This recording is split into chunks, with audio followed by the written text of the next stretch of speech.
ही प्यार करते हैं। इनके सीने में सुन्नियत का दर्द भी है और उम्मत का ख्याल भी है। मौला करीम इन तमाम उलमाए अहले सुन्नत की उम्र में बेपनाह बरकतें अता फरमाए और मौला करीम ये अपना कीमती वक्त यहाँ पे सर्फ कर रहे हैं, अल्लाह इसका बेहतर सिला अता फरमाए। थोड़ी देर के लिए मैं भी हाजिर खिदमत हूँ। हमारे भाई और साथी भी हजरत हाफिज और मौलाना इकरार अहमद साहब, जिनकी दावत मोहब्बत और कारी साहब की कोशिशें आज मेरी आपसे मुलाकात फिर से हो रही है। मैं पहले भी यहाँ पे आ चुका हूँ, शायद दूसरी मर्तबा मैं इस जलसे में हाजिर हुआ हूँ, लेकिन अल्लाह का करम है कि इस बार जलसे का माहौल पहले से भी ज्यादा बेहतर नजर आ रहा है। जो अहबाब गिरामी दूर दराज से चल के आए हैं, अल्लाह करीम उनके सफर को मुबारक फरमाए और उनको बखैर व आफियत वापस उनकी मंजिल तक मौला पहुंचाए। अभी आपने मद्दाह खैरुल अनाम शायर अहले सुन्नत जनाब आजम इकबाल साहब किबला से बड़ी खूबसूरत हुजूर की नाते सुनी। मनकबत के अशार भी मुलाहिजा फरमाए, इतना अच्छा पढ़ते माशाल्लाह। अगर ये और थोड़ी देर पढ़ते रहते तो शायद कोई इनसे ये नहीं कहता कि आप हट जाओ। अल्लाह ताला इनको मजीद तरक्की और बरकतें अता फरमाए। और आपको पता होगा कि सबसे बड़ी खुशी की बात यह है, उम्मीद है कि मेरी गुफ्तगू के दरमियान ही पीरे तरीक़त रहबरे शरीयत शहजादे आला हजरत हजरत अल्लामा मौलाना अशाह मुफ्ती मोहम्मद अहसन रजा खां साहिब किबला साहिब सज्जादा दरगाह आला हजरत बरेली शरीफ, वो भी थोड़ी देर में मिंबर शरीफ पर जलवागर हो जाएंगे इंशाअल्लाह। यकीनन ही आपकी मोहब्बतों का सिला है कि हुजूर साहिब सज्जादा की आमद आमद होगी। आपसे मेरी बस इतनी सी गुजारिश है कि जितनी देर सुने मोहब्बत के साथ सुन लें। बातें थोड़ी कड़वी भी होंगी, पहले ही माजरत खा हूं कि अगर बातें ज्यादा तल्ख हो जाएं तो माफ कर दिया जाए। मेरी कोशिश ये रहेगी कि मैं कम वक्त में अपनी बात आप तक पहुंचा दूं। अगर आप लोग थके ना हो तो कह दें जरा या रसूल अल्लाह, या रसूल अल्लाह। क्या बात है, सुभान अल्लाह। लोग जब बात करते हैं ना कि नौजवान गानों की तरफ ज्यादा जा रहा है, तमाशों की तरफ ज्यादा जा रहा है, और मैं जब इस तरह की महफिल में बैठता हूं और 98% नहीं बल्कि 99% मुझे जलसों में जवान नजर आते हैं ना, तो मैं ये कहने पे मजबूर हो जाता हूं कि जवान तमाशों की तरफ नहीं, मुस्तफा जाने रहमत के दीन की तरफ ज्यादा तेजी से जा रहे हैं। ये शौक पैदा हो गया है हमारे नस्लों को कि अब तमाशों को लात मार के हुजूर की बात सुनना चाहते हैं। अल्लाह सलामत रखे। मौलाना इकरार साहब मुबारकबाद के मुस्तहिक हैं आप लोग कि आपके गांव के छोटे छोटे बच्चे भी लगभग 12 बजने को है और जाग रहे हैं। यकीनन सभी इसी उम्मीद पे जाग रहे होंगे, सबकी यही तमन्ना होगी सुना है आप हर आशिक के घर तशरीफ लाते हैं।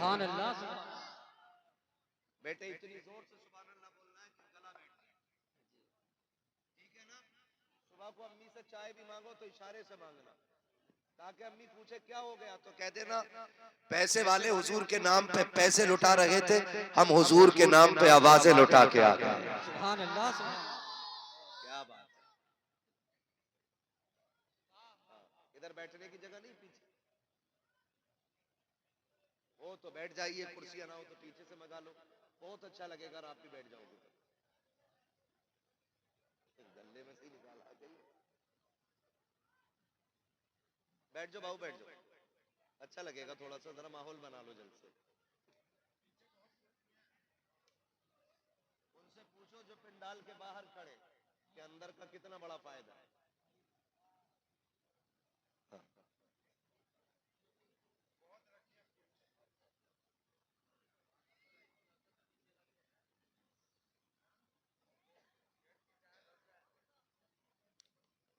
खैरियत है सारे लोग, माशाल्लाह। देखो मेरे भाइयों ने कुर्सियां आगे बढ़ा ली हैं, है ना।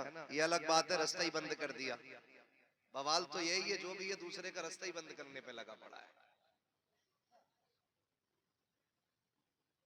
खाली अगर रास्ता खुला छोड़ दें लोग तो आधे झगड़े खत्म हो जाएंगे। उन्हें कुर्सियां लाने दो भाई, देखो उन्हें रास्ता दे दो।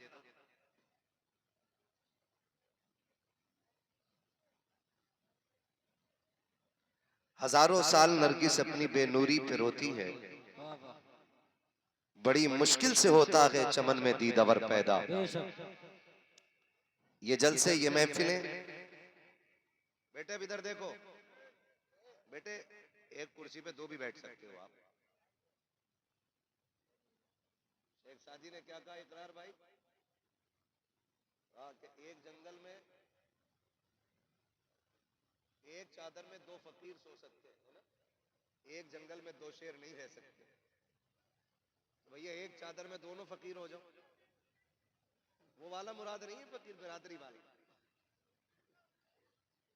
हाँ, इसलिए एक चादर, एक जंगल में रहने तैयार। बैठ जाओ, जल्दी बैठ जाओ भाई, जितनी जल्दी बैठ जाओगे उतनी जल्दी मैं गुफ्तगू अपनी शुरू कर लूंगा।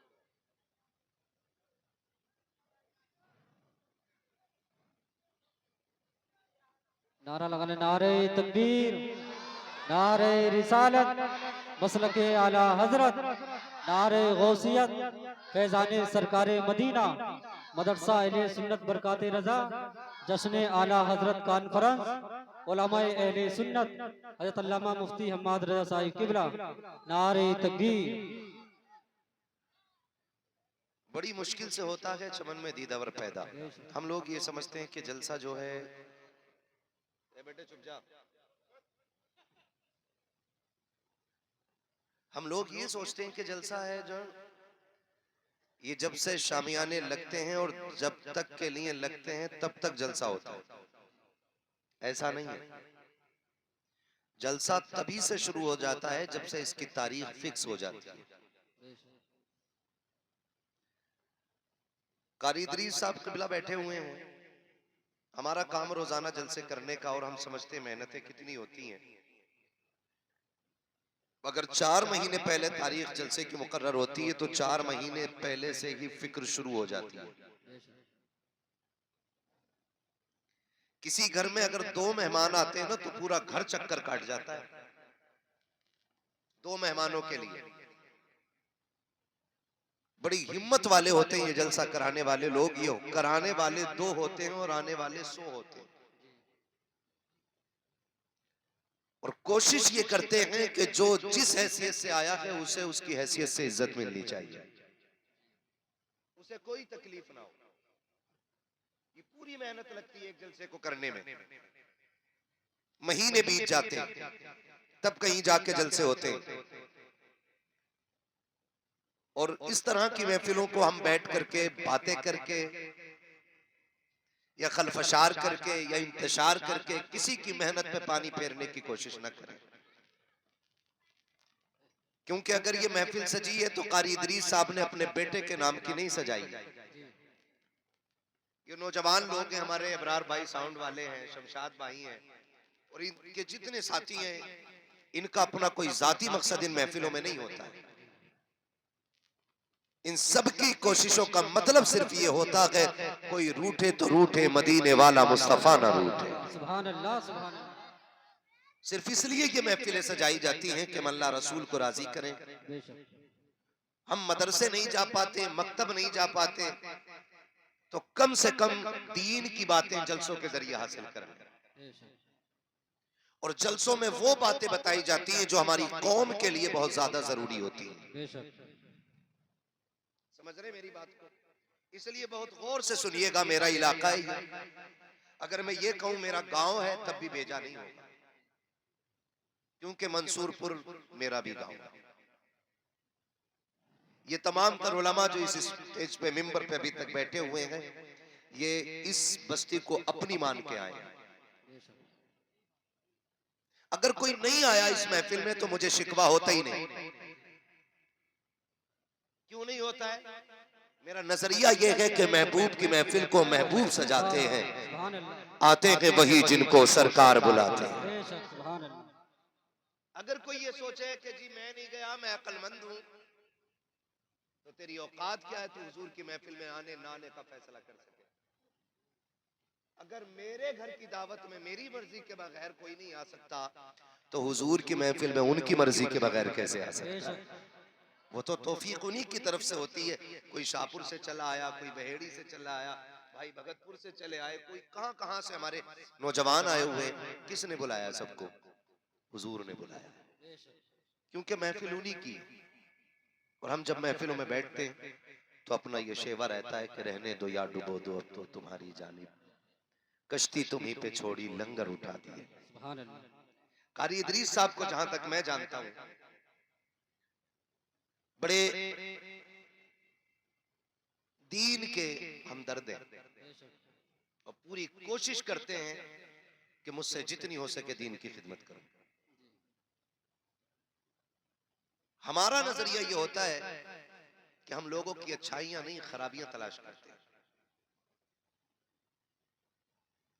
जब हम अपने परिवार में बैठते हैं तो अपने परिवार की सिर्फ अच्छाइयों पे बात करते हैं।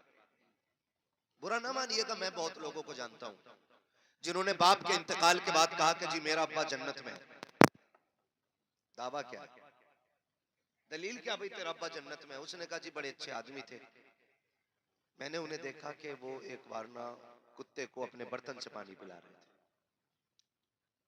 तो वो कुत्ते को बर्तन से पानी पिलाने वाली बात याद रह जाती है।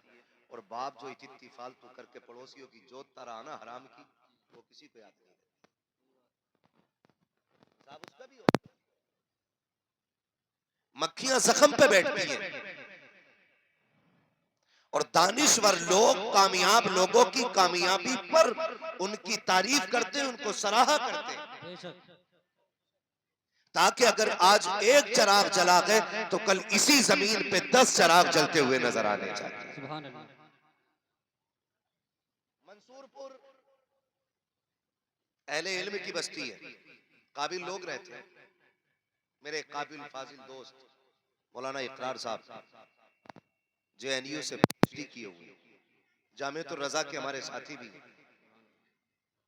मैं जानता हूं मंसूरपुर में काबिल लोग रहते हैं, लेकिन आप मुझे बताइए मुझे तकलीफ किस चीज की हुई? कारी साहब मुझे तकलीफ इस चीज की हुई, मैं कितने साल पहले आया था? 5 साल मान लीजिए, 5 भी कह रहे, 6 भी कह रहे, कितने साल हो गए? 5 मान लो, सारे बोले कितने? 5 साल पहले मैं इस मदरसे में आया था और आज फिर आया हूं। मैंने जब अंदर कदम रखा ना तो कोई खास तब्दीली नहीं थी। इन 5 सालों में मंसूरपुर के अंदर कितनी इमारतें बनी होंगी, कितनी बिल्डिंगें बनी होंगी, कितने घर सज गए होंगे, कितने लोगों ने अपनी मूंछ पे चिराग जला लिए होंगे। लेकिन क्या किसी को यह ख्याल भी आया कि हुजूर का घर है और वो भी अच्छा होना चाहिए? मेरे आजम भाई अभी पढ़ रहे थे इस्लाम रहेगा, इस्लाम क्या खाली ऐसे ही रह जाएगा कि हमारी कौम को आयतुल कुर्सी याद ना हो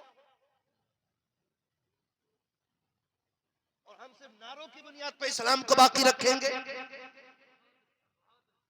जब कभी कौम के हालात पे बात करते हैं ना, इकरार से अक्सर गुफ्तगू होती है तालीम को लेकर के, तो बड़ा रोना आता है। इन्होंने बताया सबसे कम परसेंटेज यूनिवर्सिटीज के अंदर अगर है तो हमारे इलाके के बच्चों का है।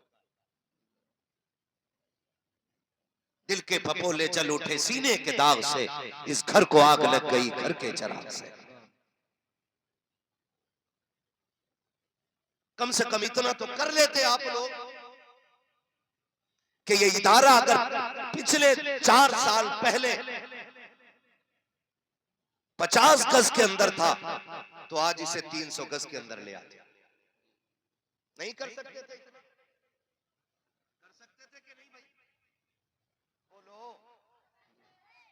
1 बीघे का मकान अकेला मेहनत करके लिंटर डाल लेता है और 5 बीसे के मदरसे को पटवाने के लिए जीभ निकल जाती है लोगों की, उल्टी करके जेब दिखाने लगते हैं, मौलाना कुछ भी ना देना, खाली चाय पी के आ रहे हो, बिस्कुट का पैसा नहीं था। सोचे हम इस नहज पे काम करें, कब तक हम लोगों के जख्मों पे मक्खी बन के बैठते रहे? बताइए, हुजूर के दीन की मदद होनी चाहिए कि नहीं? बोलो, होनी चाहिए। पीछे वाले क्यों नहीं बोल रहे? हुजूर के दीन की मदद होनी चाहिए कि नहीं? होनी चाहिए। हम आए भी हुजूर के लिए हैं और जाएंगे भी। मेरा इमाम कहता है जमीन व ज़मा तुम्हारे लिए। माशाअल्लाह, जो बच्चे बोल गए अल्लाह इन्हें बरकतें अता करे, इनके माँ बाप को बरकतें अता करे, और जो नाराज होकर बैठे अल्लाह उनके दिलों की गंदगी को साफ कर दे। आमीन। मैं जानता हूँ ये बातें उन्हें बहुत कड़वी लगेंगी जो निफाक का अपने दिलों के अंदर पेड़ लगा के बैठे। हम सिर्फ एक मोहल्ले के लेवल पे नहीं देख रहे अपनी कौम को, एक विलेज लेवल पे नहीं देख रहे, हम इलाकाई लेवल पे नहीं, हम मुल्क की सतह पे अपने इलाके को देखते हैं। और हम ये चाहते हैं कि हम सबको मजबूत होना है। इंशाअल्लाह होंगे मजबूत, इंशाअल्लाह। पीछे वाले बोले होंगे मजबूत। इंशाअल्लाह। आज ही जलसे में ही बैठे सुनने के लिए आए कि बिरयानी खाने आए थे? सुनने के लिए आए थे ना भाई? थोड़ा सुनने के लिए आए थे कि नहीं भाई? तो फिर मेरी बात की तायीद करें, दीन की मदद करेंगे इंशाअल्लाह, इंशाअल्लाह। करेंगे दीन की मदद। इंशाअल्लाह। हमारे अंदर जो सबसे बड़ी कमी है ना, वो ये है कि बस मैं सबसे बेहतर हो जाऊं, मैं सबसे बेहतर हो जाऊं, और बस लोग मुझे तस्लीम करें, बस मैं सब कुछ हूं। इस मैंने हमें ला के तबाह कर दिया, हम कुछ भी नहीं रहे, कुछ भी। वो किसी ने पूछा था कि मैं कुछ बनना चाहता हूं, तो अक्ल वाले ने जवाब दिया था, लफ्ज़ मैं हटा दे सब कुछ बन जाएगा। सुभान अल्लाह। मिटा दे अपनी हस्ती को अगर कुछ मर्तबा चाहे, कि दाना खाक में मिलकर गुले गुलजार होता है। सुभान अल्लाह। मंसूरपुर अहले इल्म की बस्ती भी है, अहले सरबत की बस्ती भी है, और अहले दिल भी यहाँ रहते हैं। कंजूस इलाका नहीं है मंसूरपुर, दिल वालों का इलाका है। पता नहीं क्यों तवज्जो नहीं गई मदरसों की तरफ। मैयतें होती हैं यहाँ, अरे लोग मरते हैं।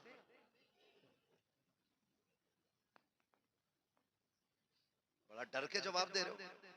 हाँ कहने में फौरन मौत नहीं आनी है, आनी अपने टाइम पे मौत होती है कि नहीं? उसके बाद तीजा होता है, 40वां होता है, 10वां 20वां, ये तो पक्का याद होगा क्योंकि इसमें बिरयानी डट के चलती है। क्यों करते हैं हम, क्यों करते हैं हम ये तीजा क्यों करते हैं? ये जो कई कई किलो चने आ रहे हैं फालतू करके, यहाँ क्या किलो आ रहे हैं चने? 40-50 तक आ जा, 60 भी आ जा। अजी एक आवाज तो 1 क्विंटल की भी है, लेकिन 75 किलो मानो। मस्जिद फुल हो जाती होगी चनों वाले दिन। 8 बजे लो हो जा, फुल हो जाती है कि नहीं मस्जिद? बोलो यार, मुझे आपसे बात करनी है। भर जाती है। क्यों क्यों पढ़ते हो चने? खाने के लिए? इसलिए पढ़ते हैं ताकि हमारे मरने वाले की बख्शिश हो जाए, यही तो वजह है। सच्ची बताऊं, हमारी कौम की जहालत का आलम यह है, अगर चने पढ़ने वालों को खड़ा करके कलमा सही से सुन लो तो 90% लोगों को सही से कलमा याद नहीं होता। और हम अभी इसी में ही है कि तुझे आगे नहीं बढ़ने देंगे और तुझसे बेहतर हम। मजा इसमें नहीं कि मैं इनकी टांग खींचूं, मजा इसमें है कि मैं इनसे ज्यादा काम करके दिखाऊं।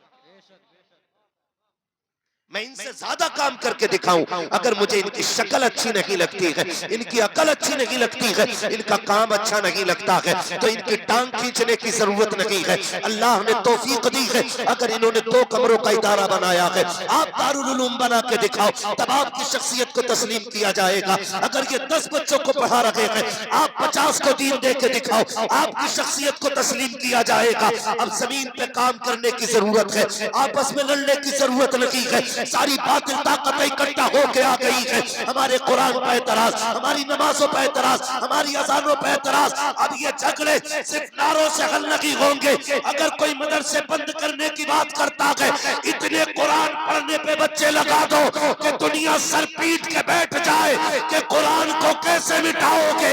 हर घर के अंदर कुरान के कारी नजर आ रहे। नारे तकबीर, नारे रिसालत, मसलके आला हजरत, नारे गौसियत, फैजाने सरकारे मदीना, मजहबे इस्लाम, अजमते कुरान, अल्लामा मुफ्ती हम्माद मियां साहिब किबला। नारे तकबीर। अपने बच्चों को पढ़ाएं, जज़ाकल्लाह। अपने बच्चों को पढ़ाएं, अपने बच्चों को दीन दें, अपने बच्चों को हुजूर के दीन का सिपाही बनाएं। आवाज कम ना करो भाई, इसकी एक को कम कर दो, आवाज कम ना करो। अपने बच्चों को हुजूर का दीन दें। हमारी बहुत बड़ी कमी है, मान लें इस बात को। अगर मैं बैठ के ये कह के चला जाऊं आप जन्नती हो, तो आप ना सुबह तक टांगे फैला के सोओगे कि मौलवी तो जन्नती कह के चला ही गया। जन्नत इतनी सस्ती होती तो बिलाल कोड़े ना खाते। जन्नत इतनी सस्ती होती तो करबला में 72 शहादतें नहीं होती। जन्नत अगर इतनी सस्ती होती तो हजरत जुनैरा की आंखें ना निकाली जाती। मैं आज कारी साहब कोई वाकया नहीं सुना, मैं सिर्फ अपने मौजू पे बात करूंगा। मैं चाहता हूं काम होना चाहिए, अल्लाह करे तब्दीली आ जाए। माजरत चाहूंगा आज आपसे, मैं आज अपने भाइयों से कुछ बातें करके जाऊंगा ताकि खुदा करे हर घर में कुरान का कारी पैदा होना शुरू हो जाए और हमारे इस मंसूरपुर में एक आलीशान इदारा खड़ा हो जो अपने दौर का जामिया बन जाए। और मैं अपनी जमात के तमाम उलमा से हाथ जोड़ के गुजारिश करूंगा कि खुदारा हम अपनी सफों में इत्तेहाद पैदा कर लें। अपनी जमात के उलमा से भी कहूंगा कि हम अपनी सफों में इत्तेहाद पैदा करें, हम मोहब्बतें बांटें, हम प्यार बांटें। ये को भाई और कम करो इसका भाई। हम मोहब्बतें बांटें, प्यार बांटें और एक दूसरे के हाथ में हाथ दे के हुजूर के दीन को मजबूत करने की कोशिश की जाए। हुजूर के दीन को मजबूत करने की जरूरत है। कोशिश ये कीजिएगा कि नफरतें खत्म हो जाएं। बड़े बड़े लोग आपके मंसूरपुर में इल्म वाले रहते हैं, अल्लाह तमाम इल्म वालों को सलामत रखे।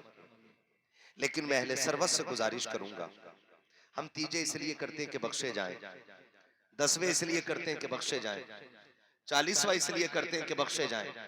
यही मकसद है ना भाई, है ना? लेकिन बख्शिश से पहले जो मुश्किल घड़ी आती है वो आती है मौत की घड़ी। किस चीज की घड़ी? मौत की। बड़े डर के बोल रहे हो, बड़े बड़े तो ये सोच रहे कि पता नहीं ये मौत को लेके क्यों बैठा है। यही असल है। सबसे मुश्किल घड़ी कौन सी है? मौत की घड़ी। देखो आप, इको कम नहीं होता भाई, और कम कर दो इको, रिपीट जो है ना इसका डिले कम करो। मौत की घड़ी सबसे ज्यादा मुश्किल होती है। आपने जगह जगह देखा होगा जब मौत का वक्त आता है ना और रूह अटक जाती है ना यहाँ इस हंसली की हड्डी में आके, और आसानी से नहीं निकलती है ना, तो फिर औलाद दौड़ती है, हाफिज जी लाओ, मौलाना को पकड़ो, कोई पानी पढ़ दे। इससे बड़ी बेबसी की मौत क्या होगी कि मरने वाले के सराहने कोई कुरान पढ़ने वाला ना हो। क्या कर लिया आपने? 4 प्लॉट छोड़ दिए। क्या कर लिया आपने? आपने 4 माला बिल्डिंग बना दी। आप अगर करोड़ों का बैलेंस बैंक में छोड़ के जा रहे हो औलाद के लिए तो कोई कमाल की बात नहीं है। मजा तो तब है जब अपने पीछे कुरान पढ़ने वाला छोड़ जाओ, सुभान अल्लाह। वरना ये दुनिया इतनी बड़ी बेवफा है। हमने जनाजों को उठते देखा है, हमने लोगों को मरते देखा है, हमने दफन होते देखा है। खुदा की कसम तारीख गवाह है, ये जो कब्रिस्तान में मिट्टी देने वाले लोग आते हैं, ये हमदर्दियों में नहीं आया करते हैं, ये आपकी मोहब्बत में नहीं आते हैं। इनमें 50% से ऊपर इसलिए आते हैं किबला कि ये हमारे बाप के दफन में गया था, हमारे दादा के दफन में गया था, हम पर्दा उतारने के लिए आए हैं। और अगर जरा सी देर नमाज जनाजा को हो जाती है तो आवाजें आने लगती है, धूप तेज है जल्दी पढ़ाओ जी, खड़ा नहीं हुआ जा रहा है, जल्दी नमाज जनाजा पढ़ा दी जाए। यही लोग जो तुमसे मोहब्बत का दावा करते थे 5 मिनट तुम्हारे जनाजे के लिए धूप में खड़े होने को तैयार नहीं होंगे, 3 मिनट इनको करने लग जाते हैं। अगर इमाम इंतजार कर ले आने वालों का तब इनका दिमाग खराब होने लगता है। अरे ये तो वो लोग हैं जो जनाजों में कम से कम आके खड़े हो जाते हैं, और कितने तो ऐसे भी होते हैं जो दूर खड़े होकर के नमाज के होने का इंतजार करते हैं कि कब सलाम फिरे, हम मिट्टी डाल के अपने घर जाएं। तमाशा तो तब देखने का होता है जब मिट्टी डाल के लोग तोड़ते हैं। कोई कहता है एक प्लेट मुझे दे दो, कोई कहता है एक प्लेट मुझे दे दो। किसी को यह शिकवा रहता है कि मुझे बैठने की कुर्सी ना मिली, किसी को यह शिकवा रहता है कि मेरी प्लेट में बिरयानी में बोटी नहीं थी। इन बेवफा लोगों के लिए बिरयानियां बनवा रहे हो, खुदा का वास्ता दे के कहता हूँ ऐसे काम कर जाओ कि तुम्हारा तीजा हो या ना हो, 40वां हो या ना हो, आपके लिए कोई हाथ उठाए या ना उठाए, इतनी नेकी खुद से कर जाओ कि तुम कब्र में लेटे हो और तुम्हारी नेकियों के सिले में कयामत तक तुम्हारी कब्र में सवाब का सिलसिला जारी है। नारे तकबीर, नारे रिसालत, मसलके आला हजरत, नारे गौसियत, फैजाने सरकारे मदीना, मदरसा अहले सुन्नत बरकाते रजा, अल्लामा मुफ्ती हम्माद मियां साहिब किबला। नारे तकबीर। कोशिश करें ऐसे काम करने, लड़ते नहीं हम मैयत की रोटी में, लड़ जाते हैं। और हमने तो 40वें के खाने ही को मसला के आला समझ रखा है। हाँ, जो 40वें की रोटी ना खाए कहते हैं कि सुन्नी नहीं है। सुन रहे मेरी बात? ये सुन्नी नहीं। पहले जीना मुश्किल था, अब तो मरना मुश्किल कर दिया लोगों ने। एक गरीब अगर हॉस्पिटल के अंदर होता है ना तो उसे ये फिक्र कम सताती है कि मैं मरने वाला हूं, उसे ज्यादा ये फिक्र सताती है कि मेरे बाद मेरी औलाद तीजे के चने कहां से लाएगी। ये पूरे जिम्मेदार उलमा बैठे, इनसे पूछो क्या 70,000 कलमे के लिए या 1.5 लाख कलमे के लिए मुझे ये बताओ क्या 50 किलो चने काफी हो, जरूरत पड़ेगी 50 किलो की? भाई जो काम 20 किलो चनों में हो सकता है, उसके लिए 50 किलो चने। सोचे जरा, कह रहे हैं जरा 1.5 क्विंटल ले आइयो, और चने पड़ने वाले भी कम ना, कह रहे हैं यार जरा मुट्ठी भर के दो। कंडीशन हमारी देखें, हम दीन पे रह गए। पहले जीना मुश्किल था, मरना मुश्किल हो गया। माफ कीजिएगा थोड़ा कड़वा बोल रहा हूं, लेकिन बोल मसला के आदत की रोशनी में रहा हूं, अपनी एक एक बात का जिम्मेदार हूं। खुदारा मैयतों के खर्चे हल्के कर दो, मैयतों के खर्चे हल्के कर दो, और इस पैसों को उठा करके अपने बच्चों की तालीम पे लगाना शुरू कर दो। अब्बा मर जाए, रसीद का मसला होता है ना, तो 20 रुपए दिखाता, 50 रुपए, हाँ 50 रुपए दिखाता, छोड़ो वो पागल है, 50 रुपए दिखाता आदमी मदरसे के नाम पे 50 रुपए। और मैयत की रोटी कह रहा, जैसी हॉस्पिटल से खबर आई कि आज फला खत्म हो गया, अल्लाह ना करे कि किसी के सर से बाप का साया उठे, अल्लाह ना करे किसी को भाई का जनाजा उठाना पड़े, अल्लाह ना करे किसी को मुश्किलों का सामना करना ना पड़े। मेरे भाई कोशिश ये कीजिएगा कि हम ये मैयतों के खर्चे घटाएंगे इंशाल्लाह, घटाएंगे इंशाल्लाह, घटाएंगे मैयतों के खर्चे। इंसान हॉस्पिटल में बीमार है, बीमार है, और बीमार बंदा हॉस्पिटल के अंदर है, वहां से अचानक खबर आई कि फला नहीं रहा। 4 अक्लमंद लोग बैठ के दरवाजे पे पता क्या कहते हैं, 4 लोग आके कहते हैं यार फला खत्म हो गया, बताओ बिरयानी बनवाओगे कि उड़द चावल बनने हैं। जब ये बात यतीम के सामने की जाती है ना, पता कर लो घर में चावल है कि मोल आने। समझे एक मरने वाले का दर्द क्या है। एक गरीब आदमी जब हॉस्पिटल में मरता है ना, तो पहले ही 50,000 के कर्जे में डूबा होता है वो। उन्हें फिक्र होती है कि ये जेवर बेच के जो हमने अब तक इलाज किया है, 50,000 हमने रिश्तेदारों से लिया था कि ठीक हो जाएंगे तो इनका कर्जा उतार दिया जाएगा। खुदा के वास्ते देखो तो सही होता क्या है, जब मरने की खबर आती है ना, फला इंतकाल कर गया है, तो कुछ लोग कब्र खोदने में लग जाते हैं, कुछ खाने की फिक्र में लग जाते हैं। आपसे मैं इतना कहना चाहता हूँ, अगर आपको पता लग जाए ना कि किसी का इंतकाल हो गया है, आपको पता चल जाए कि कोई मर गया है, तो खुदा के वास्ते या तो खाना अपने घर आके खाइए या घर से खाना खा के जाइए। कोशिश कीजिएगा कि यतीमों पे बोझ कम हो, वरना यतीमी का दाग बड़ा दर्द देता है। उनसे पूछो जिन्होंने अपनों के जनाजे उठाए हैं, हमें बिरयानी की पड़ी रहती है, हम पूछते हैं कि छोटे का गोश्त पड़ना है बिरयानी में या बड़े का गोश्त पड़ना है बिरयानी में। उस यतीम से पूछो जिसके सर से आप आज बाप का साया उठ गया है, उस बेवा से पूछो जो पूरी जिंदगी अपने शोहर को याद करके रोती रहेगी, उससे पूछो कि अपनों की जुदाई का एहसास कितना रुलाएगा। खुदा का वास्ता दे के कहता हूँ, मैयतों की रोटी कम कर दो। अगर हमें ये पता चल जाए कि फला गरीब दुनिया छोड़ के चला गया है, अपने पीछे यतीम जो छोड़ के गया है उनके ऊपर 10-20 हजार का कर्जा है, तो इतनी मेहरबानी कीजिएगा 150 रुपए जेब में डालो। डालने के बाद आओ मरने वाले के दरवाजे पे, पूछने की जरूरत नहीं पड़ती है कि यतीम कहाँ है। देखो जिसके मुंह में पानी डाला जा रहा है वो बेटी यतीम हो गई है, जिस बेटे को लोग गोद में लेके फिर रहे हैं, आज उसके सर से बाप का साया चला गया है। जेब से निकाल 1,500 रुपए यतीम की जेब में डाल दे। मैं नहीं जानता कि इस पैसे को देते हुए तुम्हें या मुझे क्या तकलीफ होगी, लेकिन खुदा की कसम जब बाप के दफन के बाद यतीम जेब से वो मदद के पैसे निकालेगा और वो एक बार मुस्कुराएगा, खुदा की कसम काबे वाला भी राजी हो जाएगा, मदीने वाला भी राजी। नारे तकबीर, नारे रिसालत, मसलके आला हजरत, नारे गौसियत। सुभान कोशिश कीजिएगा अपना काम ये करें कि हम कोशिश करेंगे कि हम शादी ब्याह के और मैयतों के नाजायज खर्चे खत्म करेंगे इंशाल्लाह। इंशाअल्लाह। अपने बच्चों को कुरान पढ़ाइए, अपने इदारों को मजबूत कीजिए, अपने दीनी तालीमों को मजबूत कीजिए। इदारे हैं, कोशिश करें हम अपने बेटों को भी पढ़ाएंगे इंशाल्लाह, अपने बच्चों को कुरान पढ़ाएंगे इंशाल्लाह, पढ़ाएंगे इंशाल्लाह। कोशिश कीजिएगा। और मैं बच्चों से कहूंगा, मेरे सामने जो छोटे बच्चे बैठे हैं, कोशिश करना मेरे बेटे तुम भी पढ़ो, पढ़ोगे ना इंशाल्लाह। कोशिश कीजिएगा, हम सब पढ़ेंगे इंशाल्लाह, और इतना जरूर पढ़ेंगे कि बाप के मरने के बाद हमें फातिहा पढ़ने का टाइम मिल जाए। पढ़ेंगे इंशाल्लाह। कोशिश कीजिएगा हम लोग पढ़ें। और बेटे अगर हम मोबाइल चलाते हैं तो कम चलाइएगा, इसलिए कि जब हम ज्यादा मोबाइल चलाएंगे, नहीं पढ़ेंगे, तो हमारा आने वाला कल बहुत खराब हो जाएगा। अगर स्कूल में पढ़ते हो, तालीम हासिल करते हो, तो मदरसे में, स्कूल में, जहां भी पढ़ते हो, पढ़ाई मेहनत से कीजिएगा इंशाल्लाह। करेंगे इंशाल्लाह, करेंगे इंशाल्लाह।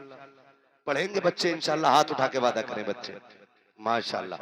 हाँ, जहां भी जाते हो, स्कूल जाते हो, मदरसे जाते हो, हमारे दीन को, तालीम को, हमारे लोगों को दीन और इस्लाम की जरूरत है, तो हम अपने बच्चों को दीन सिखाएं, मेहनत से पढ़ें।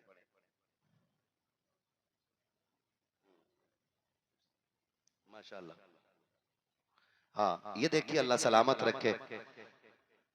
हाँ, हमारे मुनाजिर भाई, इन्होंने 5,000 रुपए माशाल्लाह इदारे के लिए पेश किए। बोल दो यार सुभान अल्लाह। सुभान अल्लाह, सुभान अल्लाह। हाँ माशाल्लाह, 5,000 रुपए मुनाजिर भाई भगतपुर के रहने वाले हैं। अल्लाह ताला इनकी बिजनेस में बेपना बरकतें अता फरमाए, आमीन आमीन इनको अल्लाह दिन दूनी रात चौगनी तरक्की अता फरमाए। आमीन। खुदा करे कि इनकी नस्लों के रिस्क में बरकतें हो जाए। और भी जो हजरात हैं इस इदारे का ताबुन करना चाहते हैं तो वो लोग कर सकते हैं। है कोई बंदा और जो इदारे का ताबुन करे भाई अपनी बस्ती में? है कोई भाई? मंसूरपुर के कितने लोग हैं, हाथ उठा के बता दें जरा। मंसूरपुर के, सुभान अल्लाह, है ना, इतने लोग हैं। हाँ माशाल्लाह, तो मदद करेंगे भाई अपने इदारे की। और भी कोई लोग हैं जो ताबुन करना चाहते हैं? माशाल्लाह, ये हमारे भाई ने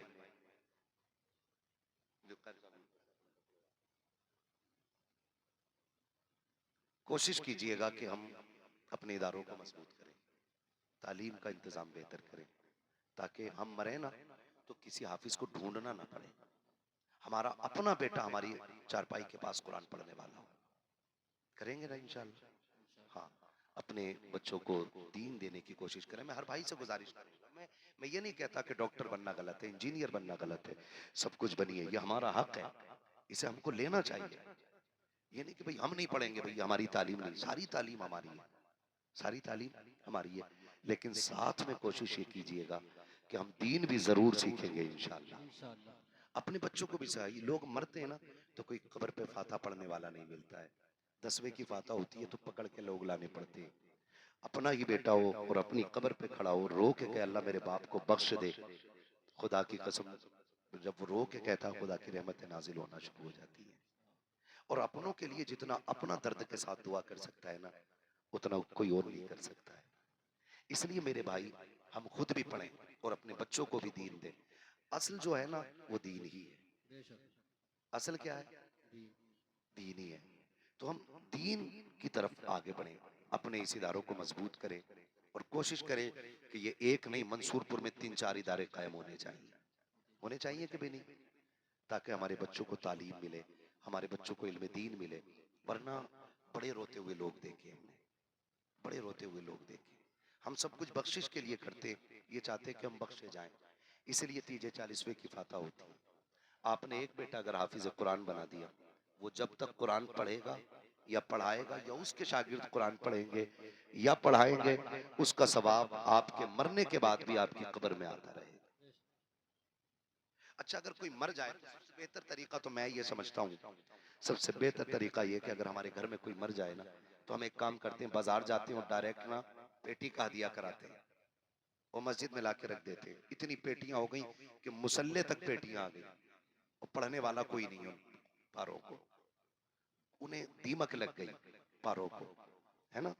तो कोशिश ये करें, अगर किसी को चाहिए ना कि हम बख्शवाएं अपने वालों को, तो अगर बाप का इंतकाल हो तो मदरसे में आए, मस्जिद में आए, ऐसी जगह पे आने के बाद कारी साहब से कहें कि वो जगह बताओ जहां कुरान वाले बैठ के पढ़ते हैं। अगर गर्मी में पढ़ते तो वहां पंखा लगवा दीजिए, अगर गर्म पानी पीते तो एक फ्रिज का इंतजाम आप कर दें, नीचे बैठ के पढ़ते हैं तो एक दरी आप बिछवा दें उनके लिए, कालीन। अगर आपके दिए हुए पैसे से किसी कुरान वाले की मदद हो गई ना, तो वो जब तक कुरान पढ़ता रहेगा उसका सवाब तब तक आपकी कब्र में आता रहेगा। सुभान अल्लाह। इसलिए कोशिश करें ये नेक काम हम खुद से करेंगे, अपने हाथ से इंशाअल्लाह करेंगे ना, इंशाअल्लाह अपने हाथ से कीजिएगा, कोई किसी का नहीं होता है, हमें अपने हाथ से करना जो भी करना है। इसलिए अपने मरने का इंतजाम हम खुद करें और बख्शिश का इंतजाम भी हम खुद करें।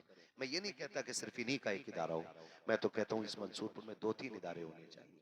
काफी बड़ा गांव है ना, काफी, उधर भी काफी लंबी बस्ती है, तो एक इदारा इधर भी हो उधर भी हो, ताकि हमारे ज्यादा से ज्यादा बच्चे दीन हासिल कर पाए और हमारे बच्चों को शरीयत का इल्म हो जाए, हम हराम हलाल की तमीज करने लगे और हम मरें तो बेबसी की मौत ना मरें, हम खुश नसीबी के साथ दुनिया से जाएं कि हमारे बच्चे हमारे जनाजे पढ़ाने वाले हों, हमारे बच्चे हमारी कब्र पे कुरान पढ़ने वाले हों और हमारे बच्चे हमारे लिए रातों में उठ के दुआएं करने वाले हों। ये दीन बड़ी मुश्किल से हम तक आया है, इतनी आसानी से नहीं आया जितना हम समझते हैं। बड़ी बड़ी कुर्बानियां लगी हैं दीन के लिए, सहाबा इकराम ने घर की दौलतें लगाई हैं। मेरे नबी ने ऐलान किया, सहाबा मुझे आज दौलत की जरूरत है, दीन के लिए चंदे की जरूरत है, दें। तो जिसके पास जो था ले लेकर के आए। जानते हो हजरत उमर ने अपनी सारी दौलत इकट्ठा करके ना उसके 2 हिस्से किए, 2 हिस्से उसके किए सारी दौलत के, और आधा अपने घर छोड़ा, आधा हुजूर की बारगाह में लेके आए। और थोड़ी देर के बाद देखा तो अबू बकर सिद्दीक सारा ही माल लेकर के हुजूर की बारगाह में आ गए, सुभान अल्लाह। सारा माल लेकर के आ गए। हुजूर ने पूछा घर क्या छोड़ा, कहते हैं अल्लाह और उसके रसूल का सहारा छोड़ के आया हूं। सुभान अल्लाह। तो दीन के लिए जब जब जरूरत पड़ी है, सहाबा इकराम ने सारी दौलत लगा दी है, लोगों ने जान की कुर्बानियां पेश की हैं, लोगों ने माल की कुर्बानियां पेश की है। हम भी ये जज्बा पैदा करें कि इंशाअल्लाह जान माल की कुर्बानी पेश करेंगे अपने इदारों को, इंशाअल्लाह। वादा करते हैं इंशाअल्लाह। इंशाअल्लाह। जब हमारे बच्चे पढ़े लिखे होंगे तो उन्हें बाप की कदर मालूम होगी, बाप का एहतराम पता होगा, उन्हें रिश्तों की कदर मालूम होगी। माँ क्या होती है, माँ कौन होती है, ये मदरसों में बताया जाता है, बेशक। ताकि हमारे बच्चे बाप का, रिश्तों का, नस्ल का, इन चीजों का लिहाज करने वाले हो। इसलिए मेरी आपसे गुजारिश है, अपने बच्चों को पढ़ा लीजिएगा ताकि हमारे बच्चों को दीन के बारे में पूरी पूरी जानकारी हो जाए। और जो नहीं पढ़ सके या कमा रहे हैं, काम में लगे, उनसे इतनी गुजारिश है कि जो पढ़ रहे हैं या पढ़ा रहे हैं, अपनी दौलत उनके हवाले करके थोड़ा बहुत जो भी हस्ब हैसियत है उसमें अपना हिस्सा शामिल कर लें, ताकि कयामत में ये कहने को जगह हो जाए तुम्हारे और हमारे लिए कि हम आपके दीन के लिए, अपने इस्लाम के लिए कम से कम इतनी कुर्बानी दे के आए। करेंगे इंशाअल्लाह, इतना इंशाअल्लाह। करेंगे। मैं आपसे गुजारिश करूंगा जो अहले खैर हजरात इस नियत से यहाँ बैठे कि इंशाअल्लाह कोई ना कोई मदद हम जरूर करेंगे, तो गुजारिश है आपसे कि जो हजरात भी इस इदारे का ताउन करना चाहते हो तो वही इस इदारे का ताउन अभी भी कर सकते हैं, कल भी कर सकते हैं और बाद में भी कर सकते हैं, ताकि हमारे बच्चों की तालीम का इंतजाम अच्छा हो जाए। करेंगे इंशाअल्लाह। इंशाअल्लाह। थोड़ी देर में पीरे तरीक़त रहबर राह शरीयत हुजूर आसन मियां साहब कबिला की आमद होने वाली है। भोजपुर से निकल चुके हैं, इसका मतलब कितनी देर लगेगी आने में यहाँ तक। बहुत जल्द इंशाअल्लाह हजरत तशरीफ लाने वाले हैं। आप हजरत का चेहरा देखिए और फैसला कीजिएगा, अगर आला हजरत के पोते का हुस्न ऐसा है तो खुद आला हजरत का हुस्न कैसा रहा सुभान होगा। अल्लाह। आप देख करके फैसला कीजिए, जिन्होंने पूरी जिंदगी ये कहा तेरी नस्ल पाक में है, सुभान बच्चा अल्लाह। बच्चा नूर का, तू है ऐने नूर तेरा, सब कराना। जोर से तेरा, सारे बोलो सब तेरा, सब घराना नूर का। आप देखें अल्लाह ने उनके घराने को कितना नूर अता फरमाया है। आने वाले हैं वो, हम बरेली वाले लोग हैं। आला हजरत ने हमारे ईमान की हिफाजत की है, आला हजरत ने हमारे अकीदे की हिफाजत की है, उन्होंने हमारे सीने में इश्क रसूल भरा है। उन्हीं की नात खानी का नतीजा है कि हर बच्चे को हुजूर की नात का एक दो शेर जरूर याद होता है। बेशक सुभान अल्लाह। जैसे मैं देखो अंदाजा लगाता हूं, मैं पढ़ूं, जिन्हें याद हो वो मेरे साथ पढ़ें। सबसे आला व औला, हमारा नबी। सबकी आवाज आ रही, सबसे आला व औला, सबसे बाला व वाला, हमारा नबी। ये किसने सिखाया, आला हज़रत। किसने सिखाया, जोर से किसने सिखाया, आला हजरत ने सिखाया है।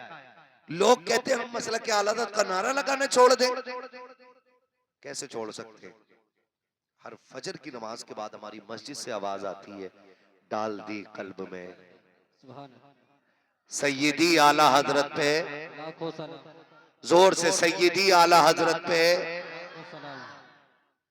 हाँ, ये हर फजर बाद, क्योंकि हमारी कौम नमक हराम नहीं नमक हलाल है।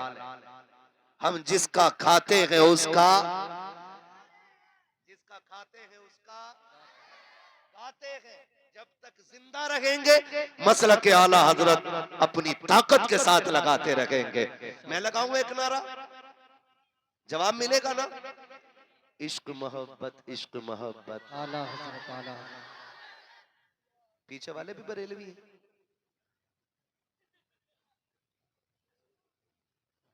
सारे बरेलवी बैठे हैं ना, तो जितने लोग हैं वैसी आवाज आनी चाहिए, इश्क मोहब्बत इश्क मोहब्बत।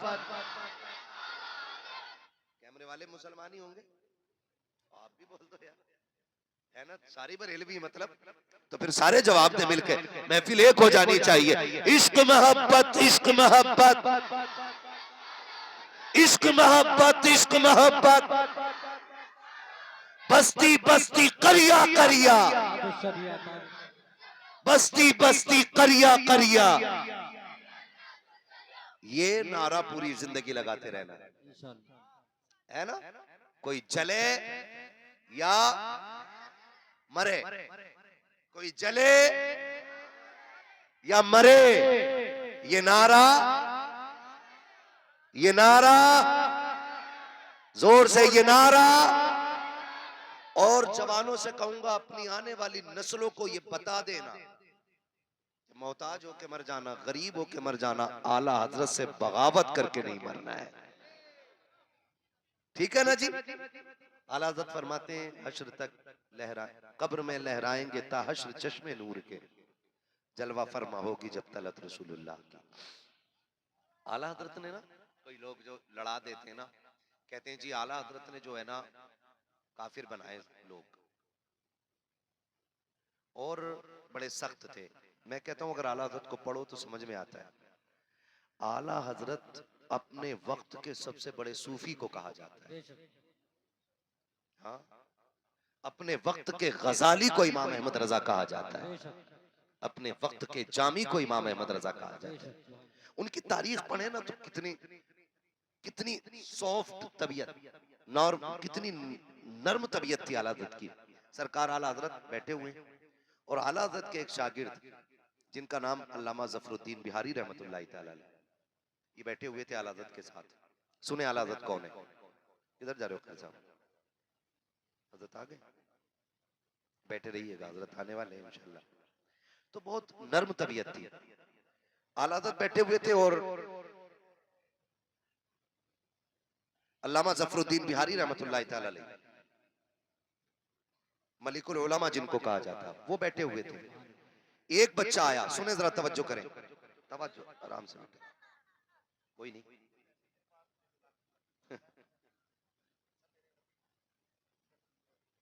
लो भाई, रख लो मेरी तरफ से, बैठो। हाँ, बात पूरी कर लूं मैं? अभी थके तो नहीं है ना? जो नहीं थके वो बोले या रसूल अल्लाह।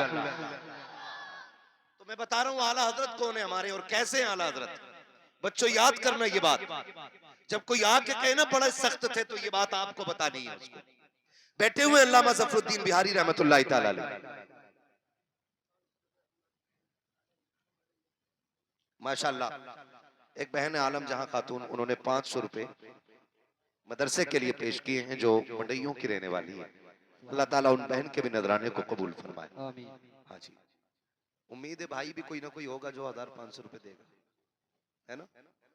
तवज्जो है सारे लोगों की, इधर देखें, मैं आला हज़रत बता रहा हूं। बैठे हुए अचानक एक बच्चा आया आला हज़रत की बारगाह में और आके कहता, बड़े मौलाना साहब, कहा जी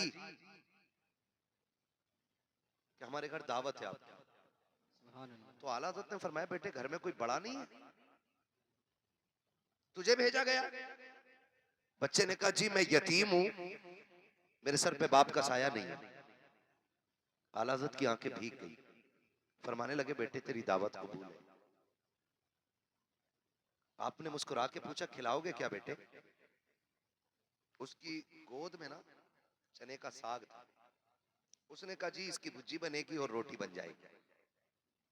अल्लामा ज़फरुद्दीन फरमाते, बेटे तुम आओगे बुलाने के हम आ जाएं? बच्चे ने कहा, मुझे तो टाइम नहीं मिलेगा, खुद आ जाना खाने के टाइम। इतना बड़ा अल्लामा, 1000 किताबों का मुसन्निफ, जिसने मदीने जाके हुजूर को सर की आंखों से देखा हो, सुभान अल्लाह। वो कह रहे हैं, ठीक है बेटे हम आ जाएंगे। दावत का वक्त आया, सरकार आला हज़रत अल्लामा ज़फरुद्दीन गए बिहारीपुर ढाल पे और जाके अल्लामा ज़फरुद्दीन ने दरवाजा बजाया। अंदर से यतीम बच्चा निकला, आके बोला, आ गए आप लोग? कहा जी। बच्चे ने कहा, ठहरो अभी आता हूं। अंदर गया, एक टाट का टुकड़ा लाया, यतीम था, घर में कोई खासा सामान नहीं था, और ला के कहने लगा, इसे बिछा के बैठ जाइए। जो घर के आगे खाली जगह थी, कहा यहां बैठ जाइए, खाना मैं लेके आता हूं। अल्लामा ज़फरुद्दीन और सरकारे आला हज़रत बैठ गए। जो भी निकलता कहता, हुजूर आप यहां कैसे? मुस्कुरा के कहते, हमारी दावत है, तुम जाओ। आला हज़रत शरीयत के इतने पाबंद थे कि आपने कहा, हमारी दावत है, तुम्हारी नहीं। दावत जितने लोगों की हो उतनी लोगों को जाना चाहिए। और आज क्या होता है, दावत एक की हो, मोटरसाइकिल से चल जा, बैठ गया ना, खड़ा चल लिया वहां पे, गाड़ी में जितनी सीटें खाली सारी भर ली, के चल खड़ा है, के ले रुक जा। एक एक बाइक पे 4, वो तो अच्छा डंडे नहीं बांधते पीछे, वरना फुल भर ले पीछे। कोशिश करें कि दावत जितनों की हो सिर्फ इतने लोगों को जाना चाहिए। यही मसला के आला हजरत है और यही मेरे मुस्तफा का दीन है। आला हजरत फरमाते, हमारी दावत है, तुम्हारी तुम्हारी जाओ तुम। लोग चले जाते। थोड़ी देर के बाद बच्चा आया, एक हाथ में साग, एक थाली में, और दूसरे हाथ में बेसन की रोटी।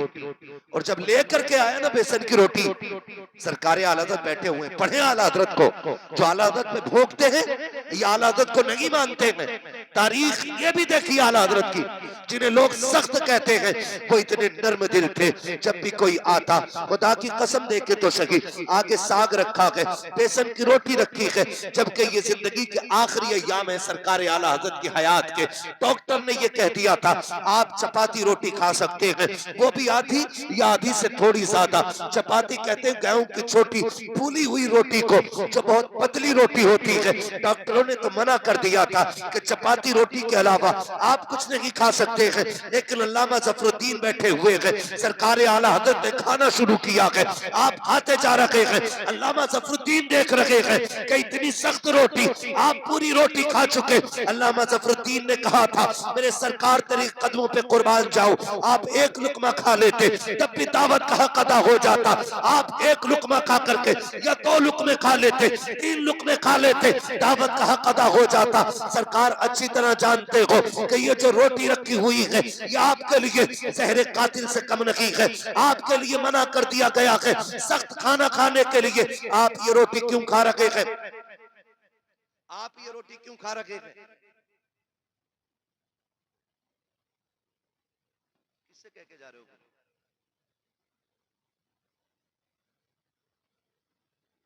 कोई बात नहीं है, अपने गांव में सब कुछ चलता है, यहाँ कुछ भी हो सकता है, टेंशन ना लेना।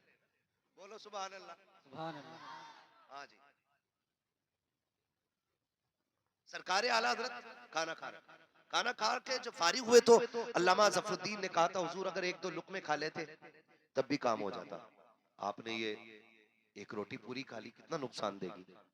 तो सरकार आला हजरत का जवाब सुने, फरमाने लगे यतीम था बच्चा, अगर मैं एक लुकमा खा के उठ जाता तो सोचता शायद खाना अच्छा नहीं था, इसलिए एक लुकमा खा के उठ गए।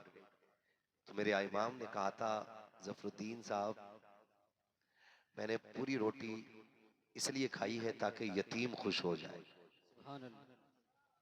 कि मैं अपनी बीमारी तो गवारा कर सकता हूं, यतीम की दिल आजारी गवारा नहीं कर सकता। और मेरे नबी किसी का दिल तोड़ने के लिए नहीं आए, दिल जोड़ने के लिए आए। इसलिए अहमद रजा भी दिल जोड़ने की कोशिश करेगा, दिल तोड़ने की कोशिश नहीं करेगा। तो आला हज़रत को पढ़े, इस तरह से सरकार आला हज़रत ने हुजूर की एक एक सुन्नत पे मजबूती से अमल करने की कोशिश की है और अमल किया है। इतने नर्म दिल भी थे। अल्लाह का शुक्र है आला हज़रत हमारे हैं, हमारे हिस्से में आला हज़रत आए हैं। ये रब का बड़ा एहसान है, आला हज़रत हमारे हैं। सारे बोले आला हज़रत, आला हज़रत हमारे हैं। हमारे हैं। और अभी जो आने वाले हैं हुजूर साहिब सज्जादा अल्लामा हसन रजा खान, ये 15 से 20 लाख लोगों की मेजबानी करते हैं बरेली शरीफ में। सुभान अल्लाह। हिंदुस्तान का सबसे बड़ा जलसा अगर कहीं होता है तो कहां होता है? जोर से बोलो, बरेली शरीफ में होता है। हिंदुस्तान का सबसे बड़ा अगर कोई जलसा होता है तो दरगाह आला हजरत का जलसा होता है। और उस जलसे को उर्स रिजवी का नाम दिया जाता है। उसमें लाखों लोग होते हैं, लेकिन सबकी मेहमान नवाजी जो करते हैं आज वो आ रहे हैं। हम जाते हैं, बताओ कोई एक बताओ किसी को कोई तकलीफ बरेली में होती है? होती है कोई तकलीफ? है ना? कोने कोने पे लंगर चल रहा है, कोई दूध पिला रहा है, कोई खाना खिला रहा है, कोई बिरयानी, कोई कोरमा, कोई रोटी। वहां खाने वाले कम पड़ जाते हैं, खिलाने वालों की कमी नहीं रहती है। ये बरेली शरीफ की खासियत है। और ये सब हुजूर साहिब सज्जादा के ज़ेरे एहतमाम होता है। वो आ रहे हैं, वो हमारी मेजबानी करके दिखाते हैं, हम उनकी मेजबानी करके दिखाएंगे इंशाअल्लाह। करेंगे ना इंशाअल्लाह। इंशाअल्लाह। वो आए तो उन्हें कोई तकलीफ नहीं देनी है, उन्हें रास्ता दे देना है, क्योंकि आने वाला आम बंदा नहीं, आला हज़रत का शहजादा आ रहा है। हमारी ये मरकजी शख्सियत तशरीफ ला रही है। हुजूर साहिब सज्जादा आने वाले, हम बताएंगे कि आप जितना प्यार हमसे करते हो, आपसे ज्यादा प्यार हम आपसे करते हैं, है ना?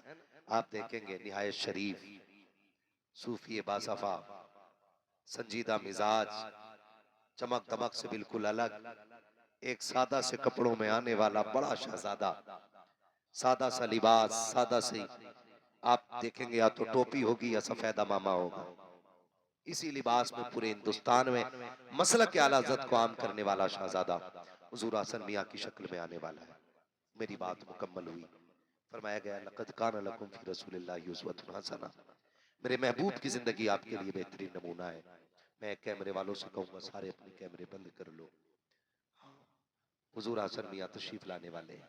सारे बिल्कुल हटा दें भाई, फौरन हटा दें, लाइव वाइव सारा बंद कर दें। आप मान जाओ जब आपसे कहा जा रहा है तो सारे लोग बंद कर दो।